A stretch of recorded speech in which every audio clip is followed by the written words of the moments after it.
Hello students, मेरा नाम है विक्रम और हम लोग पढ़ रहे हैं फिज़िक्स फॉर आईआईटी चैनल। तो आज की क्लास में हम फिज़िकल क्वांटिटीज़ को डिस्क्राइब करेंगे, फिज़िकल क्वांटिटीज़ का रिप्रेजेंटेशन देखेंगे और पता करेंगे कि उसमें यूनिट क्या होता है और फिज़िकल क्वांटिटी का मैग्नीट्यूड क्या होता है, और ट्राई करेंगे कि हम आगे भी कुछ चीज़ों को लेके जाएँ। ठीक है, चलिए। तो सबसे पहले हम बात करते हैं कि फ़िज़िकल क्वांटिटी क्या होती है। उससे पहले मैं थोड़ा फिज़िक्स का बेसिक स्ट्रक्चर समझाता हूँ आपको। तो आप ऐसे समझिए कि मान लो कोई बिल्डिंग है जी, मान लीजिए कोई बिल्डिंग है इस तरीके से। ओके, तो अगर कोई ये बिल्डिंग है तो इसके अंदर रूम्स भी होंगे। क्या होंगे? रूम्स में होंगे। तो अगर ये फिज़िक्स एक पूरी, मतलब ये जो बिल्डिंग है ये अगर एक फिज़िक्स है, इसको अगर हम फिज़िक्स बोलें, क्या बोलें? फिज़िक्स। तो ये फिज़िक्स है ना पूरी बिल्डिंग। तो ये जो रूम है 1, ये जो रूम है 2, ये जो रूम है 3, 4 और पीछे जो भी रूम्स हैं, इसके जो रूम्स हैं तो उनको बोल सकते हैं ब्रांचेस। क्या बोल सकते हैं? Branches of physics. Branches of physics. तो जनरली फिजिक्स की जो ब्रांचेज होती हैं वो होती है फर्स्ट ऑफ ऑल मैकेनिक्स,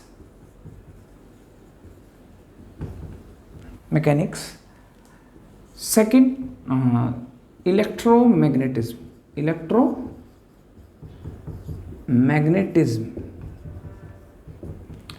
ये, and third one is thermodynamics.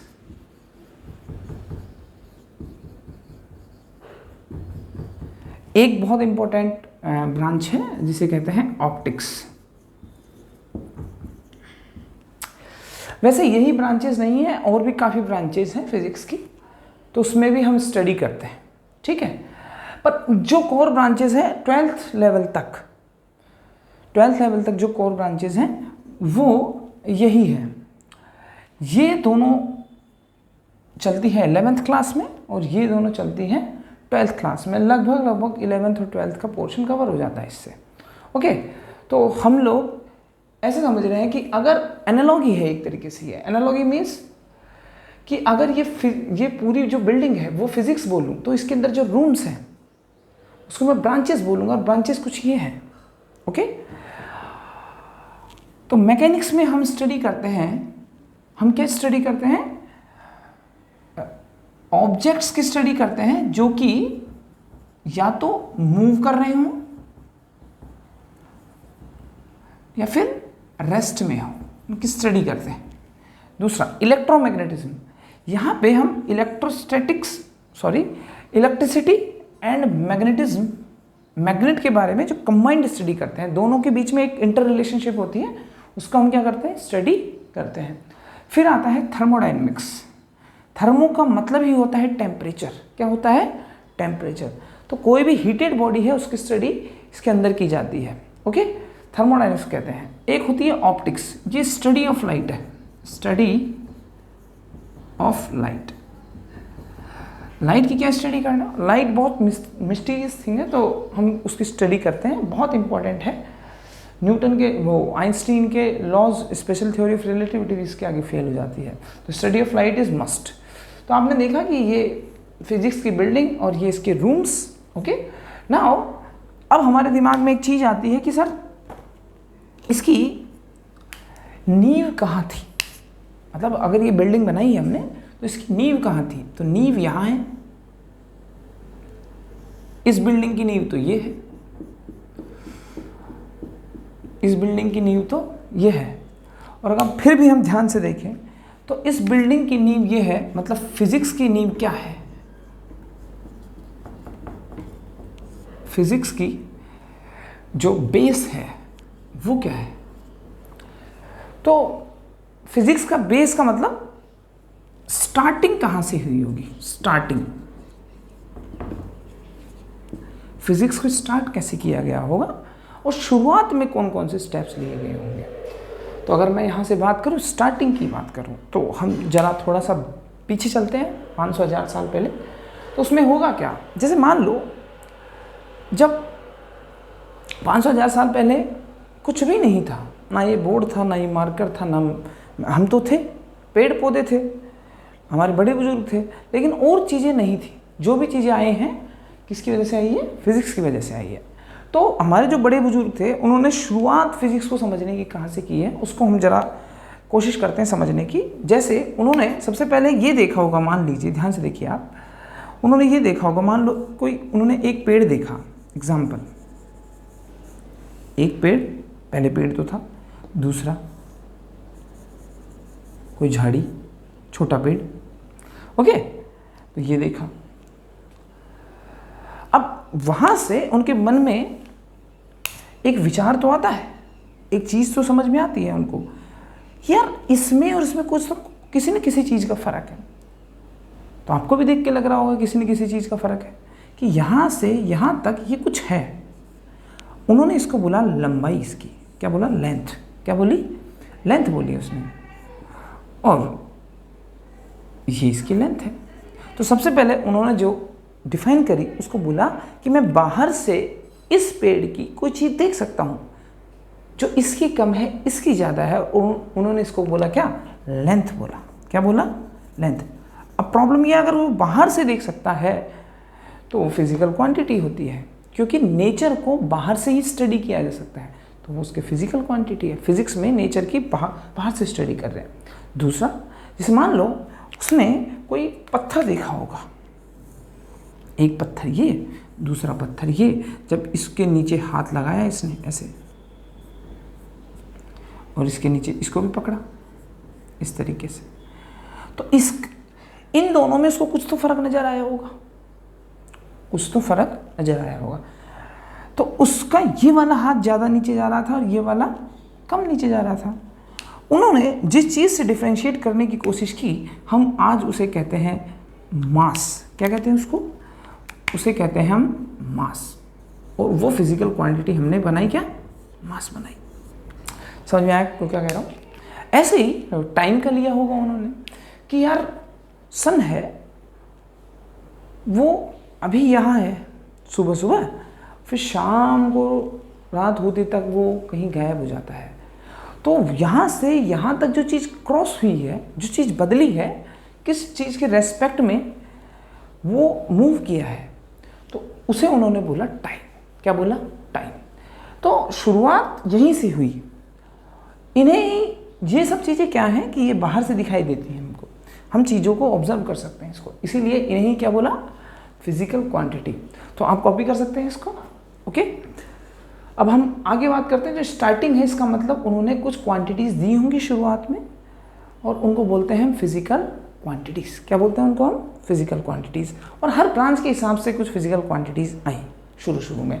जैसे मैकेनिक्स के फॉर्म में है मास ब्रांच है, ओल्डेस्ट ब्रांच। जब मैकेनिक्स शुरू हुआ था शुरू में, मास, लेंथ, टाइम, ये सभी सीखी है। इलेक्ट्रोमैग्नेटिज्म की एक आई करंट, थर्मोडायनेमिक्स में आई टेम्परेचर, ऑप्टिक्स ऑफ लाइट है, इसको भी हम डिस्कशन करेंगे जैसे आपको पता लगेगा। ये बिल्कुल न्यूएस्ट ब्रांच है, इसमें कोई वो नहीं है। नाउ अब हम जरा फिजिकल क्वांटिटी को, जब हमने स्टार्टिंग कर दी है तो फिजिकल क्वांटिटी को थोड़ा डिस्कशन कर लेते हैं, ठीक है। चलिए अब आगे बढ़ते हैं।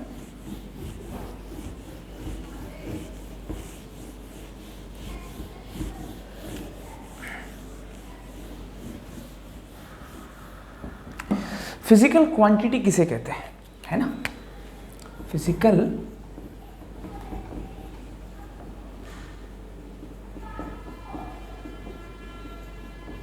Quantity.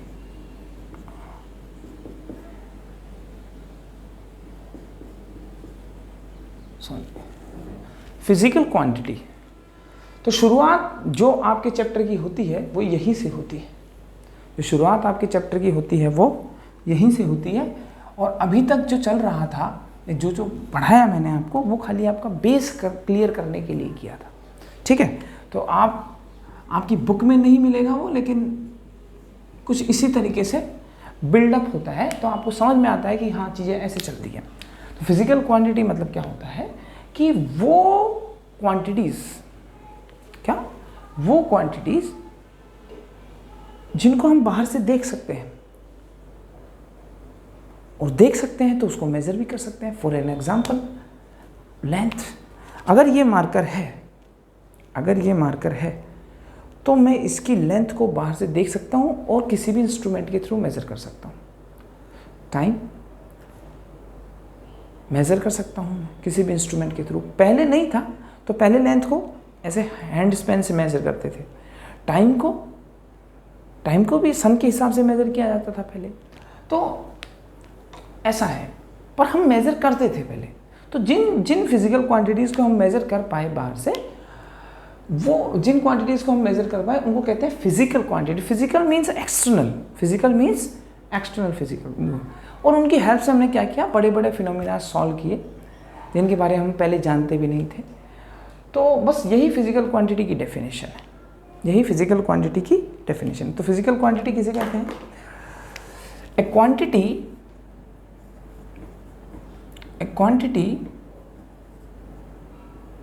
which can be measured,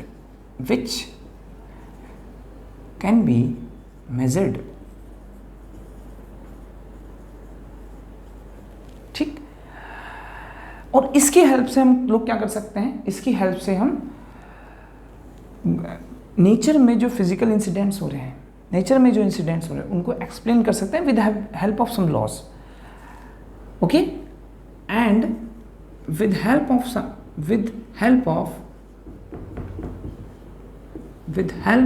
them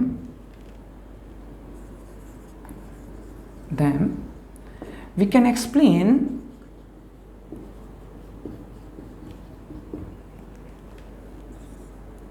incidents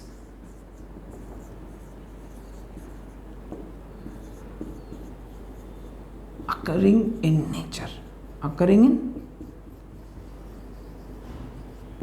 nature में हो रहे हैं, उनको हम क्या कर सकते हैं, एक्सप्लेन कर सकते हैं। बात समझ में आई आपको? इस तरीके से। नाउ फिजिकल क्वांटिटीज के एग्जांपल हम लिखें अगर यहाँ से, तो वो हो सकते हैं length which can be measure, mass, time, etc। Mass, time and और भी हो सकता है लेंथ, और भी है, बट हम उसको लेटर डिस्कशन करेंगे। अच्छा, इसके बाद में एक चीज़ और है कि ये तो हो गया, अब इसके बाद में कभी कभी फिजिकल और नॉन फिजिकल क्वांटिटीज़ भी कुछ होती हैं। जैसे नॉन फिजिकल क्वांटिटीज़ क्या होंगी? Non physical quantities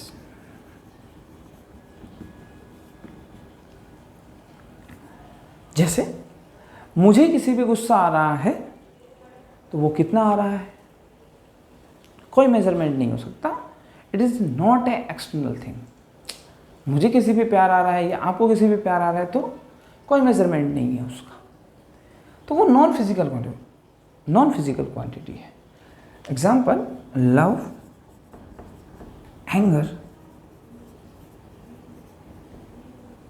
okay, etc। समझ में आई आप? तो नॉन फिजिकल क्वांटिटी है, इनका कोई भी मतलब फिजिक्स के हिसाब से नहीं है, ठीक है। चलिए आगे बात करते हैं रिप्रेजेंटेशन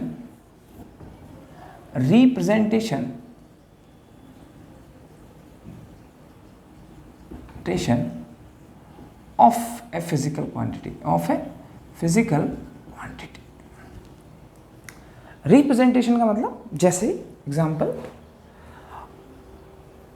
अगर मैं बोलूं कि आपको मम्मी ने बोला कि जाइए चीनी लेके आइए, उसने बोला 5 यूनिट लेके आना, 5 लेके आना, तो आप गए दुकानदार के पास, आपने बोला कि चीनी दे दीजिए, उसने उठा के आपने बोला 5, इतने मुंह से निकलते ही उसने 5 किलो चीनी तोल के आपको दे दी, ओके, चीनी दी आपको 5 किलो। नेक्स्ट, आप मान लो कहीं जब हम लोग स्कूल की यूनिफॉर्म सिलवाते हैं तो दुकान वाले के पास जाते हैं, तो वो क्या करता है, वो एक रोड निकालता है, फटाक से 1 2 3 4 किया 4 मीटर, तो यहाँ से 4 मीटर वो आपको कपड़ा दे देता है। ठीक है, क्लॉथ दिया उसने आपको। ओके, अगर मान लो आप कहीं दूर लेने जाओगे तो भी आपको क्या करता है, एक मान लो 1 किलो मांगा आपने तो वो 1 लीटर का वैसे भरता है, या 2 लीटर मांगा तो मान लो 2 लीटर का भरता है, 1 फिर 2 और 2 लीटर आपको दूध दे देता है। बात समझ में आई आपको? ये मिल्क दिया उसने। अगर आप जरा गौर करें यहाँ से तो उसने आपको चीनी नहीं दी है, चीनी का मास दिया है। क्या दिया है? चीनी का मास दिया है। उसने आपको कपड़ा नहीं दिया है, कपड़े की लेंथ को मेजर करके दिया था। 1 लेंथ ही तो दी थी, तो उसने आपको क्या दिया? लेंथ। आपको 2 लीटर मिल्क नहीं दिया है, उसने मिल्क का वॉल्यूम दिया है। क्या दिया है? वॉल्यूम। क्या दिया है? वॉल्यूम दिया है। तो आप जरा अगर ध्यान से देखें तो mass is a physical quantity, length is a physical quantity, volume is a physical quantity. ये तीनों फिजिकल क्वांटिटी है। दैट मीन्स अगर मैं इसको सिंपल बनाना चाहता हूं या एक जनरलाइज करना चाहूं, क्या करना चाहूं? जनरलाइज करना चाहूं, जनरलाइजेशन।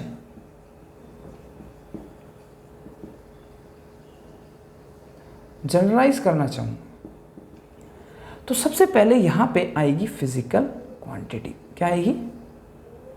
फिजिकल क्वांटिटी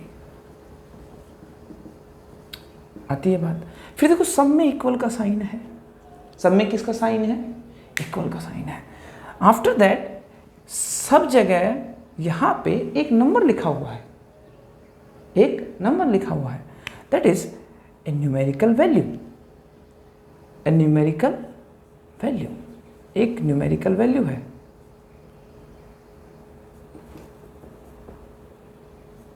वैल्यू है इनटू, आप अगर जरा ध्यान से देखें तो इसका पोस्टमार्टम अगर हम करें तो यहाँ 5 इंटू क्या लिख सकते हैं बताओ? 1 kg। क्या दिक्कत है इसे? 4 इंटू 1 मीटर और 2 इंटू 1 लीटर, ऐसे लिख सकते हैं। हाँ सर। तो यहाँ अगर मैं देखूँ तो 1 kg 1 मीटर, और हम लोग 9th क्लास से जानते आते हैं कि ये लोग यूनिट है। क्या है ये? यूनिट है। लीटर भी यूनिट है, केजी भी यूनिट है, ये सब यूनिट है। ओके, तो यहाँ लिखी होगी क्या? यूनिट। अरे क्या लिखी होगी? यूनिट। तो फिजिकल क्वांटिटी का जनरल रिप्रेजेंटेशन ये है क्या? Physical quantity numerical value into its unit. अगर मैं ध्यान से देखूं तो न्यूमेरिकल वैल्यू को हम लोग बोलते हैं मैग्नीट्यूड। क्या बोलते हैं? मैग्नीट्यूड। तो मैग्नीट्यूड बोलते हैं। अच्छा, इसको बोल सकते हैं पर n इंटू यू। तो किसी भी फिजिकल क्वांटिटी का जो जनरल रिप्रेजेंटेशन है n into u, where n is the magnitude of the physical quantity and u is the unit of the physical quantity. और इस तरीके से फिजिकल क्वांटिटी का रिप्रेजेंटेशन किया जाता है। तो अब हम लोग क्या करेंगे उस चीज़ को बता रहा हूँ मैं आपको। सबसे पहले आपको ये समझने की ज़रूरत है कि इसमें ये यूनिट क्या है, और फिर आपको ये समझने की ज़रूरत है कि इसमें न्यूमेरिकल वैल्यू ये होती क्या है, दैट इज़ मैग्नीट्यूड क्या होता है।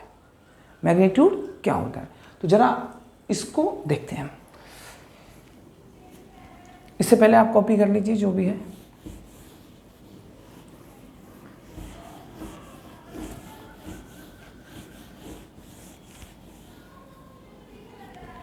चले, अब देखिए आप, मैं ये कह रहा हूं आपसे कि जरा मैं इसको देखूं तो, और यूनिट को डिफाइन करना है हमको। किसको डिफाइन करना है? यूनिट को। तो हम लोग यूनिट को डिफाइन करेंगे। उससे पहले एक सिचुएशन को समझते हैं कि यूनिट आई कहाँ से होगी, है क्या यूनिट। जैसे हम लोग जनरली पहले पढ़ते थे तो हम ये बात करते थे 5 kg, तो ये तो इसका मैग्नीट्यूड है और ये क्या है? इसकी यूनिट है। तो ये यूनिट क्या है? एक्चुअल में हमको पता लगा कि 1 kg है। ये है क्या? जैसे एग्जाम्पल बताते हैं, अगर आप यहाँ हैं और आप चीनी लेने गए 1 किलो, तो आपको एक बाट से वो तोलता है। आजकल मशीन है पर जनरली आपको बाट भी मिल जाएगा। तो आपको तो समझा सकते हैं, बाद की जनरेशन को नहीं समझा सकते इस बात को। वो 1 किलो बाट है, उससे सब्जी लेने जाएंगे किसी दुकान पे, वही सेम बाट आपको उस दुकान वाले के पास दिखाई देगा। आप अगर मामा के जाएंगे तो भी वही बाट आपको दिखाई देगा 1 kg का। कुछ लोग होते हैं जो पत्थर का यूज़ करते हैं, पर वो ऑथेंटिक नहीं है, छापा पड़ सकता है उस पर। फिर आप अगर कहीं मामा के जाएंगे और आप कहीं बुआ के जाएंगे, तो भी आप अगर सेम चीज़ 1 kg ही यूज़ करता हुआ दिखाई देगा आपको दुकानदार। अब आपके मन में ये सवाल आया तो होगा कि इन सबको ये बाट किसने बांटा है? ये 1 किलो का बाट आपको उनको बांटा किसने है? जो सब लोग सेम काम कर रहे हैं, और एक्चुअल में वही यूनिट है मास की। मास की क्या है? वही यूनिट है। अब सुनिए आप, मैं क्या कह रहा हूँ, हुआ क्या होगा वो बता रहा हूँ। जैसे कि मान लो पहले अमेरिका और इंडिया में बिजनेस होता, ठीक है, USA एंड इंडिया, दोनों में क्या होता? बिजनेस। तो अगर बिजनेस होता है USA में, मान लो हमको वहाँ से स्टील मंगाना था USA से। क्या मंगाना था? स्टील।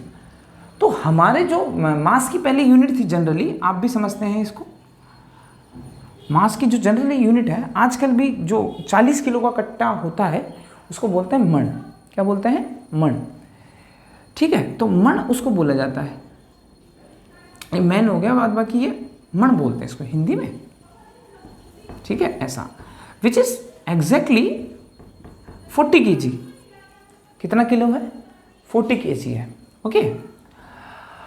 अब अमेरिका में कोई ऐसी चीज़ थी नहीं, वहाँ चीज़ों को केजी के हिसाब से मेज़र किया जाता था। वहाँ हर चीज़ 1 kg के हिसाब से थी। ओके। तो अगर हम ध्यान से देखें तो मान लो हमने बोला कि हमको 10 मण चीज़ चाहिए। कितने मण चाहिए? 10 मण, which is equals to 40 kg। And total अगर मैं ध्यान से देखूँ तो 400 kg अमाउंट चाहिए हमको। मान लो हमको सोयाबीन मंगानी। क्या मंगानी? Soybean, which is produced in America generally. Soybean मंगाना तो 400 kg चाहिए हमको। कितना kg चाहिए? 400 kg चाहिए। बट हम इसको उनको नहीं समझा सकते। जैसे कई बच्चों को तो मैं मण भी नहीं समझा सकता हूँ। ओके, तो लोकल लैंग्वेज है, तो हम इसको कहाँ से समझा देंगे ये बात? तो उसने बोला कि 10 यूनिट्स चाहिए। इसको ये समझ में आएगा कि उसको 10 यूनिट्स चाहिए, पर वो अपने भाषा में समझेगा। ये बोलेगा कि 10 इंटू इसकी एक यूनिट होती है कितनी? 1 kg। तो टोटली वो हमको देगा 10 kg, which is absolutely unfair. जो कि क्या है? अनफेयर है, क्योंकि हमने मांगा 400 किलो और आपने दिया 10 किलो। क्या होगा? हमारा जनसंख्या ज़्यादा है। तो आप अगर ध्यान से देखें तो दोनों में डिफरेंस आ रहा है, और पैसा हम उतना ही पे करेंगे। चलो पैसा भी पे कर दिया, फिर भी शॉर्टेज तो है।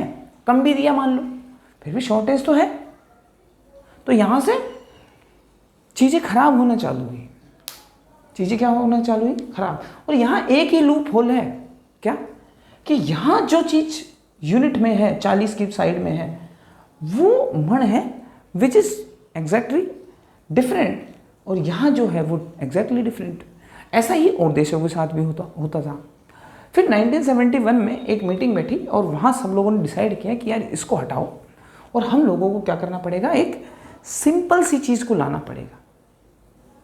हम लोगों को क्या करना पड़ेगा? एक सिंपल सी चीज़ को लाना पड़ेगा और एक सिंगल यूनिट बनानी पड़ेगी। जैसे मैं केजी में करूं और आप भी केजी में करें तो बहुत अच्छा। तो सब लोगों ने डिसाइड किया, और कुछ जब तक जो भी फिजिकल क्वांटिटीज आई थी उन सब की फिजिकल क्वांटिटीज़ की यूनिट्स को उन्होंने एक तरीके से अपनी तरफ से बनाया। जैसे फॉर एन एग्जांपल मैं बात कर रहा हूँ, अगर मान लो हम बात करें, इसको हम बाद में लिखेंगे, चलो यहाँ लिख देते हैं। तो उन्होंने क्या किया कि उन्होंने बोला सब ने मिलके कि हम लोग क्या करेंगे ना, हम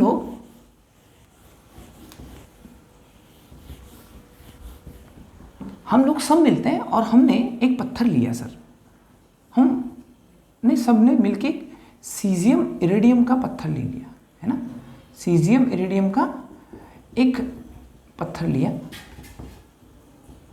ओके, सीजियम इरिडियम का एक पत्थर लिया और उस पत्थर को कहाँ, एक म्यूजियम में रख दिया, एक म्यूजियम में रख दिया और उसी को बोला हमने 1 kg, उसी को क्या बोला 1 kg, उसी को बोला 1 kg बोला और बोला पूरी दुनिया आज इससे इसी को ही मानेगी, मतलब सब लोग इसी को मानेंगे, पूरी दुनिया मानेगी और हम लोग इसी को मानेंगे, ठीक है। फिर हमने क्या किया, इससे बराबर कांटे पे रख के और इसके बराबर ही एक और आयरन का पत्थर बनाया, इसकी कॉपी बनाई, क्या बनाई ये कॉपी, इस वाले की कॉपी है ये बनाई, इसको तो रख दिया सेफ, क्या रख दिया सेफ, सेफ मतलब फिक्स हो गया, ये तो क्या हो गया फिक्स। और इस कॉपी से बहुत सारी मल्टीपल कॉपीज बनाई, क्या बनाई मल्टीपल कॉपीज, इसकी मल्टीपल कॉपीज बनाई और पूरे वर्ल्ड में डिस्ट्रीब्यूट कर दिया। इसीलिए वो जो पत्थर है, वो जो लोहे का पत्थर है, वो इस दुकानदार के पास है, दूसरे वाले के पास है, तीसरे वाले के पास है, सेम टू सेम है 1 kg।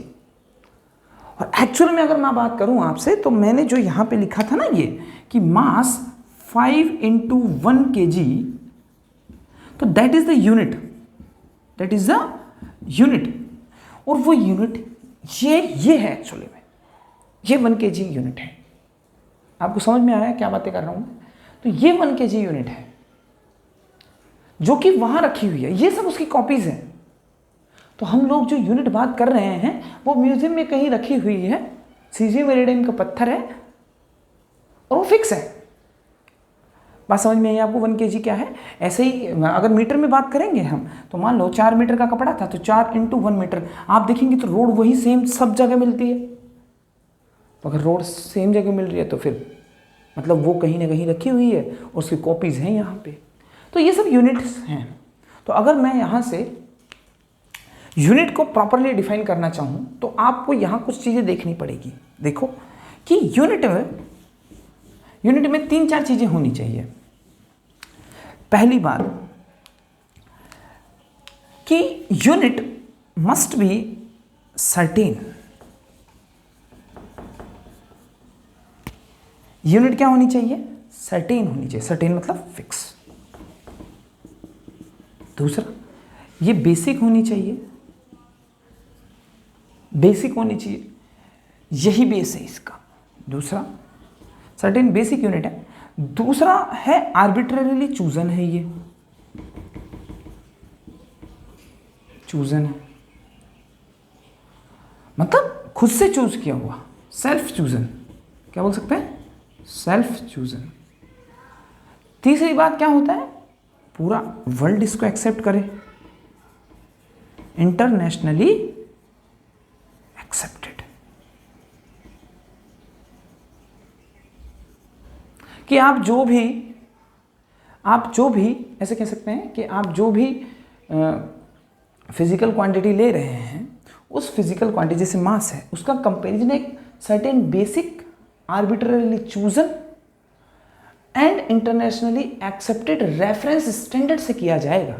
ये रेफरेंस स्टैंडर्ड है, यहीं से तो रेफरेंस लिया जा रहा है। क्या है ये?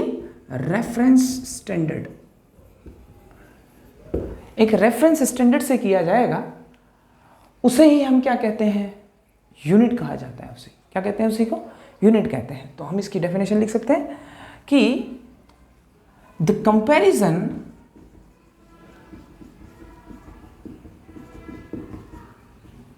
of a physical quantity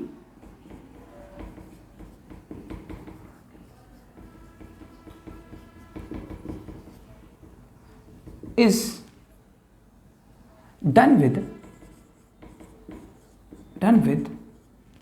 a certain basic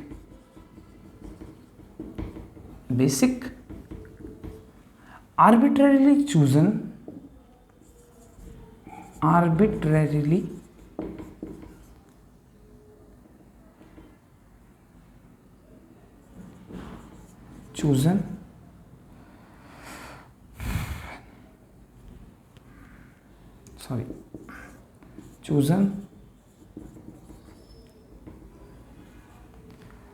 and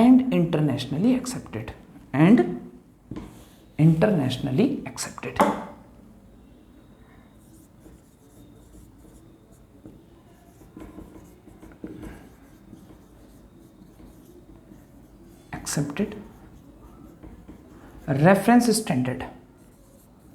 reference standard। ठीक है, तो यही reference standard that will be called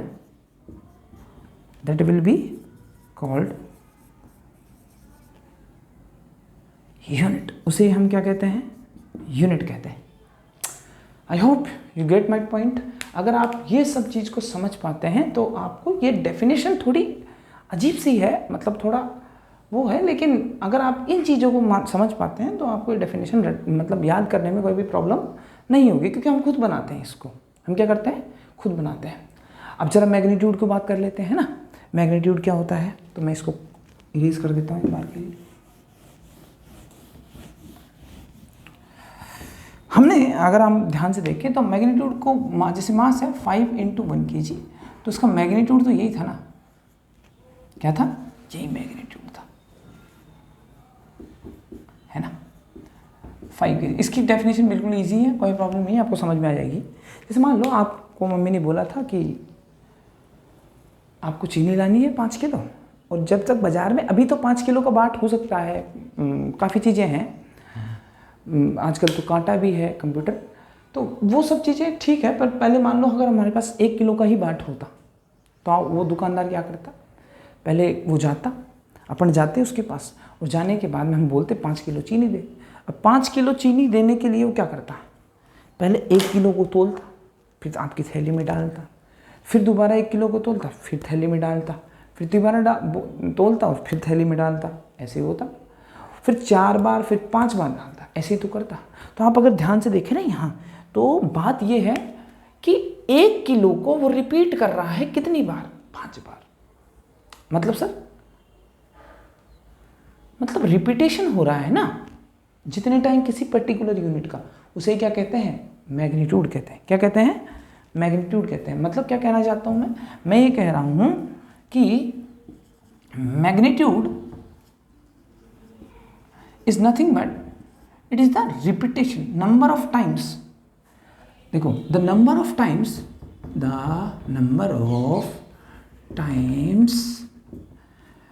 a unit, the number of times unit of physical quantity, the number of times unit of physical quantity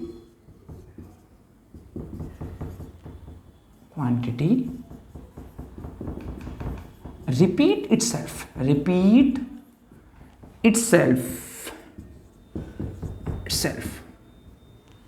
okay. जितने times एक unit physical quantity की एक unit अपने आप को रिपीट करती है, that will be called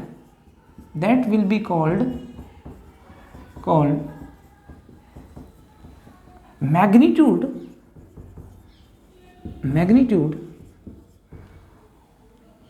of that physical quantity। उस फिजिकल क्वांटिटी का मैग्नीट्यूड होता है। बस समझ में आई आपको? कोई खास प्रॉब्लम नहीं है। हमने भले ही 2 टॉपिक पढ़ाए, लेकिन थोड़े टफ थे ये, ऐसे समझ लीजिए आप। थोड़े तो नहीं, ज़्यादा तो नहीं है, लेकिन थोड़े बहुत मामूली सा, ठीक है।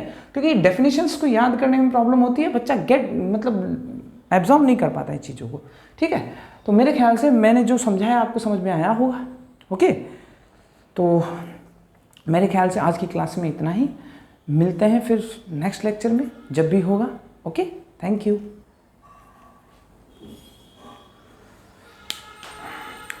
सॉरी, एक बात और करनी थी आपसे। एक तो पहली बात तो ये कि अगर आपको ये लेक्चर पसंद आया हो तो आप थोड़ा मार दीजिए, क्या लाइक मारेंगे और क्या करेंगे आप। और आप अगर आपको कोई प्रॉब्लम आई हो तो आप फिर कर दीजिए कमेंट्स, ठीक है। और कोई भी प्रॉब्लम हो तो बताइए आप, ठीक है। अच्छा, एक चीज़ और थी कि मैं एक नया चैनल और शुरू करने जा रहा हूँ, क्योंकि जनरली बच्चों को डाउट्स रहते हैं, तो कुछ कॉन्सेप्ट्स मुझे भी ऐसे लगता है कि बच्चे जनरली पूछते हैं और वो हम लोग एक्सप्लेन नहीं कर पाते हैं क्लासेस में, टीचर भी नहीं कर पाता। और मतलब टीचर की ही बात कर रहा हूँ क्योंकि मैं भी टीचर ही हूँ, तो हम लोग क्लास में उन चीज़ों को बार बार में बच्चे पूछते हैं, कन्फ्यूज़न रहता है। जैसे स्केलर, वेक्टर और टेंसर की प्रॉब्लम है, इसको एक्सप्लेन करने के लिए फिर हम काफ़ी चीज़ें बदलनी पड़ती हैं हमको, है ना। तो एक बार उसमें सोच रहा था कि उसी को ख़त्म किया जाए एक बार, क्योंकि बच्चे को अगर डाउट है तो वो 10 चीज़ें इधर उधर करता है। तो मैं ये चाहता हूँ कि हम लोग एक चैनल बनाएं और उस पर बच्चों के डाउट्स लें और आपके भी जो भी इम्पोर्टेंट डाउट्स हैं वो उसमें हों। तो शुरुआत मैं अपने से करूँगा और मेरे ख्याल से आप लोग उसमें साथ देंगे और अपने डाउट्स भेजेंगे। हो सकते हैं आप बच्चे 9th के, हो सकते हैं बच्चे 10th के, हो सकता है 11th का बच्चा हो सकता है 12th के बच्चे, कोई प्रॉब्लम नहीं है। अगर मुझे लगा कि जेन्युइन डाउट है, कभी कभार ऐसे भी लगता है कि यार हमको आता है तो जेन्युइन नहीं होगा, ये सिंपल है। बट अगर लगा 100% अगर आपको प्रॉब्लम ही है तो आपके डाउट्स लिए जाएंगे, कोई प्रॉब्लम नहीं है। बात बाकी कुछ जो स्टैंडर्ड डाउट्स हैं वो हम ज़रूर लेंगे और आगे भी आपके डाउट्स, आपके कमेंट्स के थ्रू ही हम डाउट्स लेंगे। तो आप मुझे, आई होप कि आप मेरे इस बात में साथ देंगे। तो चैनल का नाम मैं आपको बता देता हूँ, बात बाकी अभी बनाया नहीं है मैंने, तो पर इसका लिंक आपको डिस्क्रिप्शन में मिल जाएगा, ओके।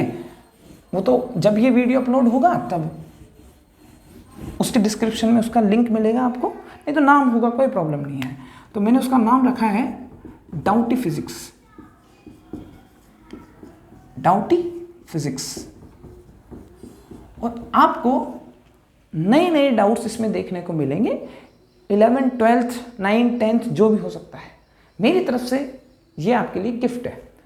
अगर आपके कोई भी डाउट्स हो तो आप पूछ सकते हैं, कोई भी concept, okay. Thank you, that's all for today. तो लाइक कीजिए, शेयर कीजिए और सब्सक्राइब कीजिए। Thank you.